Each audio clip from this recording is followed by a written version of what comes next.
This is Tom Fox. Welcome to our fifth and final episode in the series Corporate Case Management in the Era of the DoJ's Monaco Memo.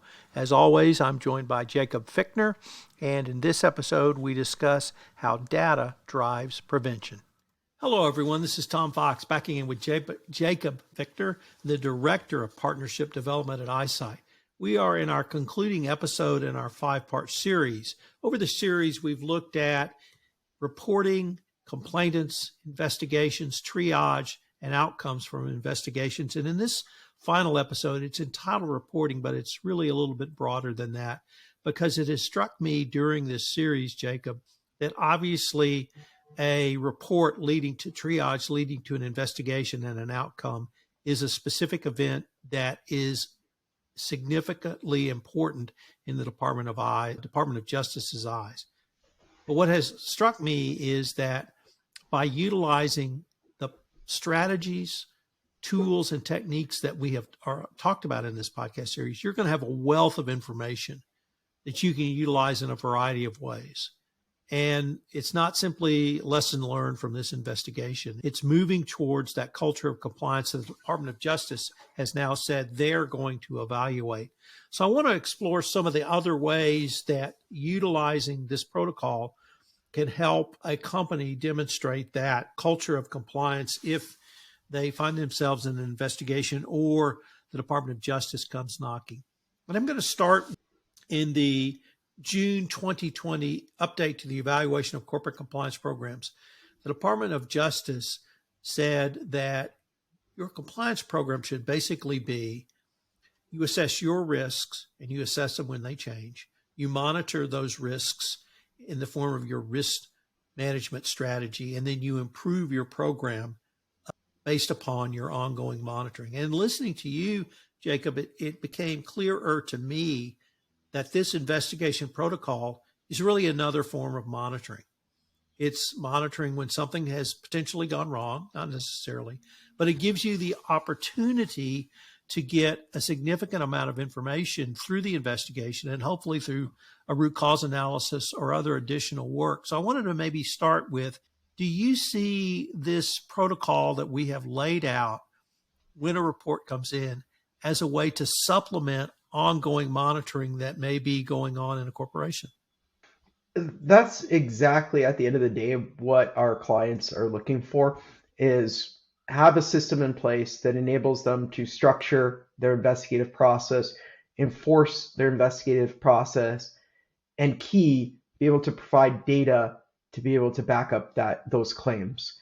Because when the Department of Justice comes to say we've got a strong program in place is great, but data is able to show that, yes, we have a process and prove we're consistently following it each and every time, and our outcomes are fair and consistent.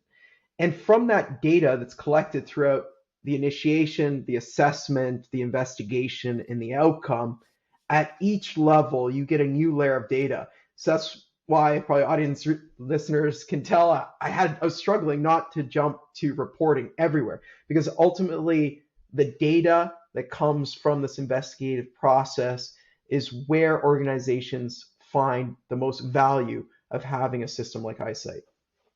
So the term red flags was used, it's been used at least 15 years, probably longer.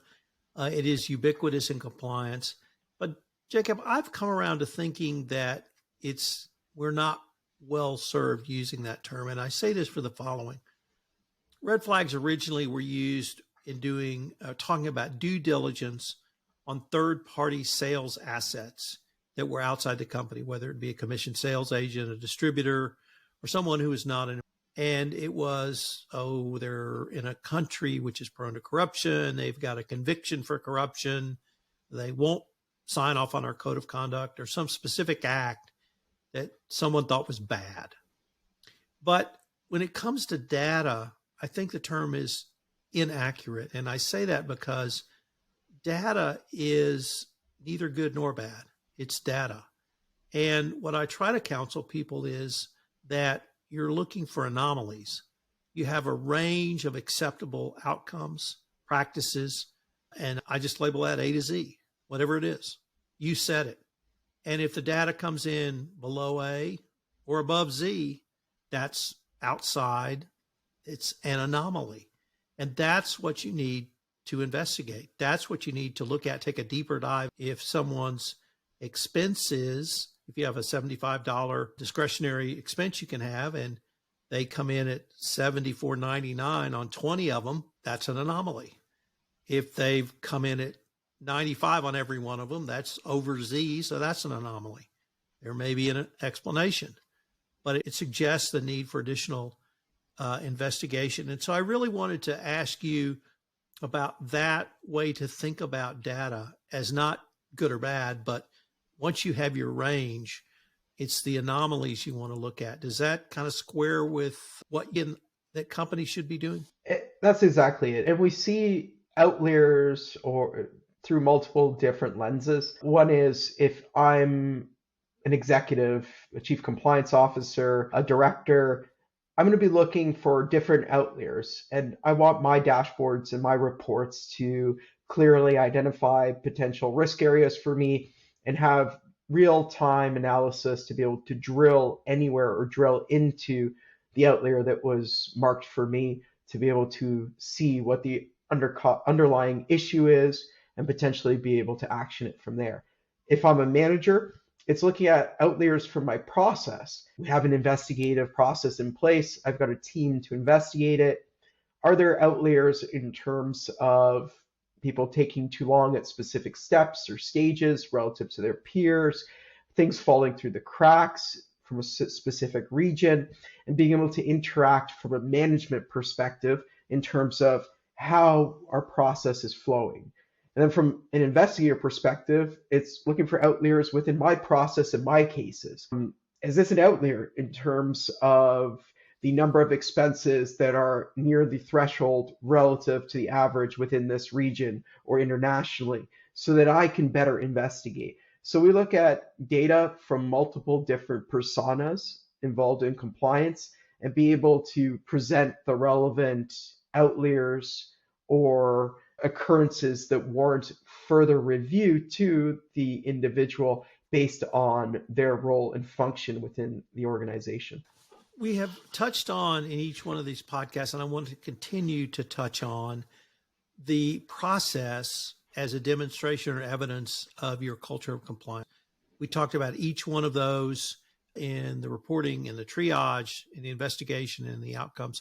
But I'd like maybe your thoughts on wrapping it all together and this entire protocol. Why is that either so critical for a culture of compliance or evidence, as we say, auditable and defensible evidence of a culture of compliance?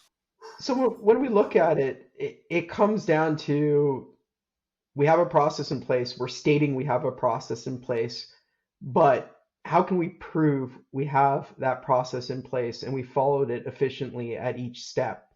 And so that's where at each step of the process, you're augmenting that case with supplemental information. The one that always comes to mind that organizations really value is at the outcome phase to be able to supplement it with things like root cause analysis, corrective actions, preventative action recommendations, because that provides valuable data that then from a holistic overall perspective, if I'm a chief compliance officer or leadership that's responsible for the compliance function, I can get a lot of useful information. The DOJ references root cause within their various statements, and we find that a lot of organizations don't incorporate that within their actual process. And so when it comes to a potential DOJ investigation, what was the root cause? Have you had that root cause before? What did you do with that?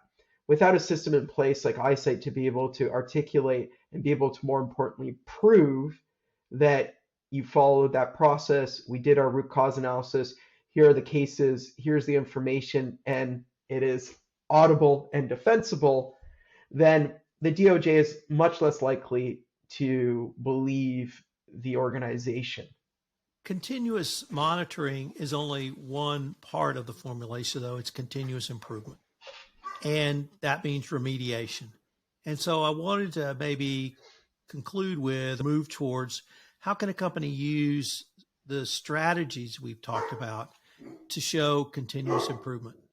Ultimately, it comes down to the data being able to prove where you should be focusing your time, what processes need to be improved.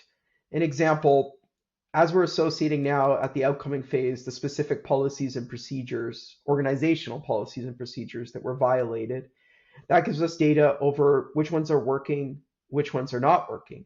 And then we supplement that with root cause analysis. We can look at specific policies and procedures that are being violated and why they're being violated, and then be able to take the appropriate remediation or corrective actions to be able to continuously improve the culture, the ethics of our organization, ultimately using data.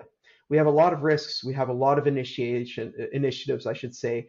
And something that we hear organizations tell us time and time again is that for me to action an actual policy change, I need to be able to articulate to my leadership why we should action or change this.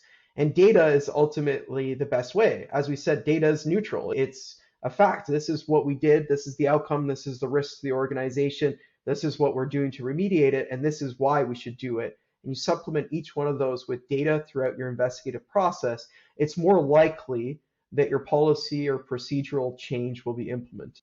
Jacob, I wanted to end with the concept that we have both, or I guess we started with this podcast series with investigations have been a part of compliance programs literally since 1992. This is not new.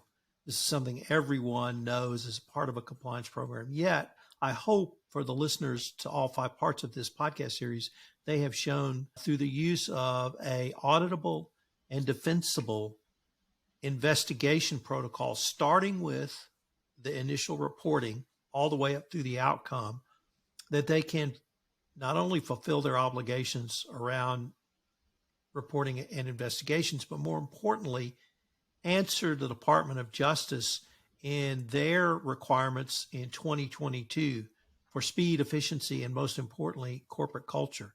And so the way we've gone back to the future here have re-emphasized to me that by using some basic tools that iSight provides and counseling you provide to your customers, you can meet these requirements in an effective, cost-efficient way that will meet these requirements. And just wanted to throw that out there and maybe get your final thoughts on that point.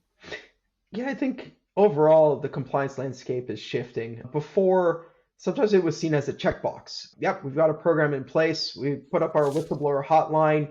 We're good to go. But ultimately, the execution of the program was falling short. And where we're trying to shift the mentality of organizations is shift away from that siloed approach. We see organizations having, this is our time and expense fraud department. They manage only time and expense fraud. This is our accounting fraud department. They're only handling different natures of accounting fraud. And it's siloed, it's managed differently, potentially even different systems managing each one respectively. And so by incorporating it all into a centralized process, centralized application like iSight, where it's all auditable and defensible, you get the data from multiple departments and functions to be able to clearly demonstrate, yes, we're taking this seriously, we're taking proactive measures, and here's the data to back that up. Jacob, unfortunately, we are near the end of our time for this final episode. But before we leave, I wanted to ask if our listeners wanted any more information on the topics of this podcast or this series, what would be the best place for them to go? For sure. As always, I encourage everyone to visit our website at isight.com, where if you navigate to our resource center, you'll find a wealth of free and useful information for both compliance experts and internal investigators. Jacob, I greatly thank you taking the time to visit with me, and I hope we can continue this conversation. Same here, Tom. Thank you. This is Tom Fox again. I hope you've enjoyed this special 5-part podcast series sponsored by iSight Software Solutions. If you'd like more information, check out the iSight website, which is www.i-sight.com. This special 5-part podcast series has been a production of the Compliance Podcast Network. If you would like to feature yourself or your company on this series or a similar series, please contact me at tfox@tfoxlaw.com. Thanks again for listening. I look forward to visiting with you again.